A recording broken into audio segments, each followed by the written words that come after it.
Kunigal taluk office ಎದುರು ಸತತ 8 ದಿನದಿಂದ ನಡೆಯುತ್ತಿದ್ದ ಸತ್ಯಾಗ್ರಹ ಅಂತ್ಯ. ಕೆಆರ್ಎಸ್ ಪಕ್ಷ ಕುಣಿಗಲ್ ಘಟಕ ಮತ್ತು ದಲಿತ ಸೇನೆ ರಾಷ್ಟ್ರೀಯ ಸಂಘಟನೆ ಕುಣಿಗಲ್ ತಾಲೂಕು ಘಟಕ ದಲಿತ ಸಂಘಟನೆಗಳ ಒಕ್ಕೂಟದಿಂದ ನಡೆಯುತ್ತಿದ್ದ ಅನಿರ್ದಿಷ್ಟಾವಧಿ ಉಪವಾಸ ಸತ್ಯಾಗ್ರಹ ಜಯದೊಂದಿಗೆ ಅಂತ್ಯಗೊಳಿಸಲಾಯಿತು. ಸರ್ವೆ ನಂಬರ್ 257/7ರ 5 ಗುಂಟೆ ಜಮೀನಿನ ಪೋಡಿಗಾಗಿ ನಿರಂತರ ಹೋರಾಟದ ಫಲ ಶ್ರೀನಿವಾಸ್ ಬಿನ್ ದಿ ತಿಮ್ಮಯ್ಯ ಹೆಸರಿಗೆ 5 ಗುಂಟೆ ಜಮೀನನ್ನು ಮಾಡಿಕೊಡುವ ಆರ್ಟಿಸಿ ಮೂಲಕ ಸಂಬಂಧಪಟ್ಟ ಅಧಿಕಾರಿಗಳು ನೊಂದ ದಲಿತ ರೈತನ ಮನಸ್ಸಿಗೆ ಸಮಾಧಾನ ತಂದಿರುತ್ತಾರೆ. ಜೊತೆಗೆ ಸತ್ಯಾಗ್ರಹ ಅಂತ್ಯ ಮಾಡಲು ಮನವಿ ಮಾಡಿದ ಹಿನ್ನೆಲೆ ಕೆಆರ್ಎಸ್ ಕುಣಿಗಲ್ ತಾಲೂಕು ಅಧ್ಯಕ್ಷ ಚೆನ್ನಯ್ಯ, ಎಸ್ಸಿ ಘಟಕ ತಾಲೂಕು ಅಧ್ಯಕ್ಷ ಶ್ರೀನಿವಾಸ್, ಪದಾಧಿಕಾರಿ ಶ್ರೀನಿವಾಸ್ ಪೂರ್ತಿ, ದಲಿತ ಸೇನೆ ರಾಷ್ಟ್ರೀಯ ಸಂಘಟನೆ ಕುಣಿಗಲ್ ತಾಲೂಕು ಅಧ್ಯಕ್ಷ ವರದರಾಜು, ಕಾರ್ಯದರ್ಶಿ ರಂಗಸ್ವಾಮಿ, ಉಪಾಧ್ಯಕ್ಷ ಹಟ್ಟಿ ರಂಗಸ್ವಾಮಿ, ದಲಿತ ಸಂಘಟನೆಗಳ ಒಕ್ಕೂಟ ಸಮಿತಿ ಜಿಲ್ಲಾ ಸಂಚಾಲಕ ದಲಿತ್ ನಾರಾಯಣ್ ಸೇರಿದಂತೆ ಎಲ್ಲಾ ಮುಖಂಡರು ತೀರ್ಮಾನಿಸಿ ಸತ್ಯಾಗ್ರಹ ಅಂತ್ಯಗೊಳಿಸಿದರು. Narasimhamurthy N, JK news Kannada, Kunigal. ಏನು 10 ದಿವಸದಿಂದ ಹೋರಾಟ ನಿರಂತರವಾಗಿ ಮಾಡಿದ್ದಾನೆ. ಫ್ಯಾಮಿಲಿ ಬಿಟ್ಟು ಆತನಿಗೆ ಜಯ ಸಿಕ್ಕಿದೆ. ನಾವು ಕೂಡ ಹಗಲು ರಾತ್ರಿ ನಿರಂತರವಾಗಿ ದಲಿತ ಸೇನೆ ಕುಣಿಗಲ್ ತಾಲೂಕು ರಾಷ್ಟ್ರೀಯ ಸಂಘಟನೆ ನಮ್ಮ ಪದಾಧಿಕಾರಿಗಳು ಎಲ್ಲರೂ ಕೂಡ ಆತನಿಗೆ ಬೆಂಬಲ ಸೂಚಿಸಿ ನಿರಂತರವಾಗಿ ರಾತ್ರಿ ಆಗಲೂ ಆತನ ಜೊತೆಲಿದ್ದು ಇವತ್ತು ನಮಗೂ ಕೂಡ ಖುಷಿ ಇದೆ. ಇನ್ನು ಮುಂದೆ ಈ ರೀತಿ ಯಾರಿಗೂ ಆಗಬಾರ್ದು. ಅಧಿಕಾರಿಗಳು ಈ ರೀತಿ ತಾರತಮ್ಯ ಇಟ್ಕೊಂಡು ಒಬ್ಬ ದಲಿತನಿಗೆ ಇಷ್ಟು ದಿನ ನರಳಾಡಿಸಿದ್ದಾರೆ. ಇದು ಒಂದು ಕಡೆ ನಮಗೆ ಗೆಲುವು ಅನ್ನೋದಕ್ಕಿಂತನೂ ಇವರು ಒಂಥರ ಯಾವ ರೀತಿ ಇಕ್ಕಟ್ಟು ಕೊಡ್ತಾವ್ರೆ, ಶೋಷಣೆ ಮಾಡ್ತಾವ್ರೆ. ಈ ಅಧಿಕಾರಿ ವರ್ಗ ಯಾರೋ ಗುಲಾಮರಿಗೆ, ರಾಜಕೀಯ ಗುಲಾಮಗಿರಿಗೆ ಕೆಲಸ ಮಾಡ್ತಾರೆ ಅಂತ ನಾನು ಈ ಸಂದರ್ಭದಲ್ಲಿ ಹೇಳ್ತೀನಿ. ಮುಂದುವರೆದು ಹೇಳೋದಾದರೆ ಇವತ್ತಿನ ದಿವಸ ಇದೇ ನಮ್ಗೆ ಗೆಲುವಲ್ಲ, ನಿರಂತರವಾಗಿರ್ತದೆ.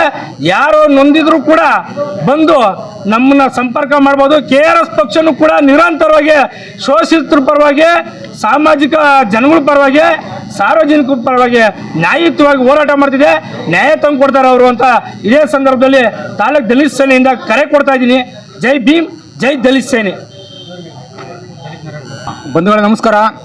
ನಾನು ಚೆನ್ನಯ್ಯ, ಕೆಆರ್ಎಸ್ ಪಕ್ಷದಿಂದ. ನೀವು ಕಳೆದ ಒಂದು ವಾರದಿಂದ ನೀವು ನೋಡ್ತಾ ಇರ್ಬೋದು ಕುಣಿಗಲ್ ತಾಲೂಕಿನಲ್ಲಿ ಏನೇನು ತಾಲೂಕು ಕಚೇರಿಯಲ್ಲಿ ಏನೇನಾಗಿದೆ. ಕೆಆರ್ಎಸ್ ಪಕ್ಷ ಉಪವಾಸ ಮಾಡಿ ನ್ಯಾಯ ದೊರಕಿಸಿಕೊಡುವಂಥ, ಅಂದರೆ ನ್ಯಾಯ ಪಡ್ಕೊಳ್ಳುವಂಥ ಸ್ಥಿತಿಗೆ ಹೋಗಿದೆ ಅಂತಂದರೆ ಇನ್ನೆಷ್ಟು ಮಟ್ಟಿಗೆ ಸರಿ? ಇನ್ನು ನಮ್ಗಳಿಗೆ ಹೋರಾಟಗಾರ ಮನಸ್ಥಿತಿಗೆ ಹೋರಾಟ ಮಾಡುವಂಥ ನಮ್ಗಳಿಗೆ ಈ ಥರ ಸ್ಥಿತಿ ಬಂದರೆ ಇನ್ನು ಜನಸಾಮಾನ್ಯರ ತಾಲೂಕಿನ ಜನಸಾಮಾನ್ಯ ಸ್ಥಿತಿ ಏನು ಅಂತ ಗಮನಿಸಬೇಕು ಅಧಿಕಾರಿಗಳು. ಈಗ ಮತ್ತೆ ಮುಂದುವರ್ಸೋದು ಬೇಡ. ಇವತ್ತು ಒಂದಷ್ಟು ವಿಚಾರ ಹೇಳಿದ್ದಾರೆ ಅಧಿಕಾರಿಗಳು. ಕೆಲಸ ಮಾಡಿಕೊಡ್ತೀವಿ, ಇನ್ನೊಂದು 2 ದಿನದಲ್ಲಿ ಬಗೆಹರಿತದೆ. ಒಂದಷ್ಟು ಡಾಕ್ಯುಮೆಂಟ್ಗಳ ಇನ್ನು 2-3 ದಿನ ನಾವು ನಿಮಗೆ ಕಳಿಸ್ತೀವಿ.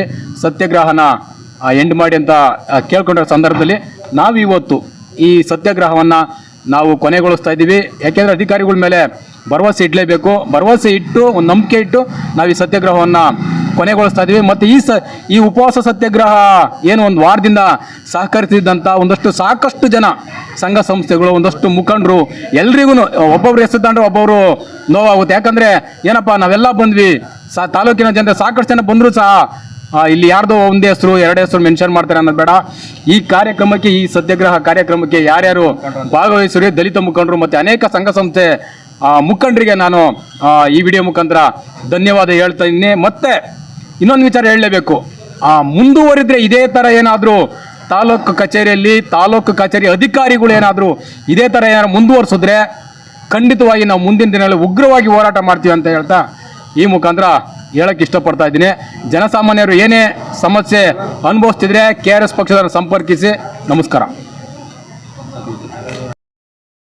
Coat pant, sherwani, suiting, shirting, sari, dress material ಹಾಗೂ ಮದುವೆ ಸಮಾರಂಭಗಳ ಎಲ್ಲಾ ತರಹದ ಬಟ್ಟೆಗಳು ಹೋಲ್ಸೇಲ್ ದರದಲ್ಲಿ ಲಭ್ಯ.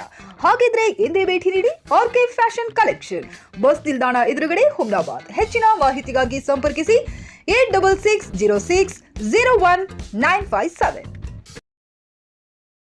ಗ್ರಾಹಕರ ಸ್ಯಾಟಿಸ್ಫ್ಯಾಕ್ಷನ್ ನಲ್ಲಿ ನಂಬರ್ 1 ತೃಪ್ತಿ ದರದಾಯಕ ಶೋರೂಮ್ ನಿಮ್ಮ ಎಸ್ಪಿ ಟಿವಿಎಸ್ ಶೋರೂಮ್ ನಿಮಗಾಗಿ ತಂದಿದೆ ಹೊಸ ಮಾಡೆಲ್ಗಳ ಹೊಸ ಬೈಕ್ಗಳು. ರೈತರಿಗಾಗಿ ಅನುಕೂಲವಾಗಿರುವ ಸೂಪರ್ ಎಕ್ಸೆಲ್ ಕೂಡ ಲಭ್ಯ. ಹಾಗಿದ್ರೆ ಹಿಂದೆ ಭೇಟಿ ನೀಡಿ ಎಸ್ಪಿ ಟಿವಿಎಸ್ ಶೋರೂಮ್ ಮಾಲೀಕರು ಲೋಕೇಶ್ ಆರ್ಜಿ. ಹೆಚ್ಚಿನ ಮಾಹಿತಿಗಾಗಿ ಸಂಪರ್ಕಿಸಿ 8494951009. ನಾಗಲಕ್ಷ್ಮಿ ದಾಬಾ ಹತ್ತಿರ, ಗುಲ್ಬರ್ಗಾ ರೋಡ್, ಹುಮರಾಬಾದ್.